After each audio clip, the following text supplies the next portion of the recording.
అయితే ఇక్కడ సిగరెట్టో BDO దొరుకుతుందే. Sir నన్ను వదలండి సార్. నన్ను వదలండి సార్. నేను స్మోక్ చేయండి సార్. నన్ను వదలండి సార్. వదలండి సార్. ఏంటి సార్ అతను అలా తీసుకెళ్తున్నారు? ఏం చేశాడు? రేపా మర్డరా? దానికన్నా పెద్ద క్రైమ్. సిగరెట్ కాలుస్తుండగా రెడ్ హ్యాండెడ్ గా పట్టుకుని ఉంటారు. అందుకే అతనికి డెత్ సెంటెన్స్. వాట్? సిగరెట్ కాలిస్తే డెత్ సెంటెన్సా? ఎస్. ఇదంతా అండర్ గ్రౌండ్ కదండి. ఎక్కడైనా ఒక్క నిప్పు రాబడితే చాలు, చాప్టర్ క్లోజ్. బాబు ఇక్కడ సిగరెట్లు ఉన్నాయి. సిగరెట్లు అంటే అలా పారిపోతాడేమిటి సార్? సిగరెట్టా?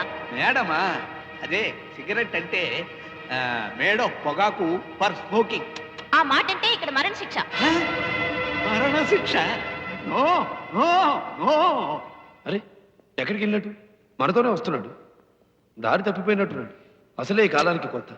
ఎక్స్క్యూజ్ మీ సార్, వీళ్ళు మన టైంకి వచ్చిన అతిథులు. వీళ్ళలో ఒక ఆయన తప్పిపోయాడు. ఈయంతో వెళ్ళి మీరు కాస్త వెతికి పెడతారా ప్లీజ్? అలాగే రండి. ఏమా నువ్వు ఇక్కడే ఉండు. ఒకవేళ బాబాయ్ నేను వస్తే ఇన్ఫర్మేషన్ ఇస్తాను. కమాన్ కమాన్. ఇది మా పవర్ హౌస్. ఇక్కడున్నారనే మనకి మెసేజ్ వచ్చింది. బాబాయ్, పోలీస్ బాబాయ్. నేను ఎక్కడున్నాను sir? Sir sir sir sir మీరు వచ్చి నన్ను రక్షించారు. ఆవిడికి చెప్పండి సార్, నాకు సిగరెట్ కోరిక పూర్తిగా చచ్చిపోయింది. సరే సరే మీరు బయలుదేరండి. తొందరగా ఇక్కడి నుంచి వెళ్ళకపోతే నేను చస్తావని తెలుసు సార్. దయచేసి గుర్తు చేయకండి. మనం ఇక్కడి నుంచి వెళ్ళిపోదాం సార్. రండి.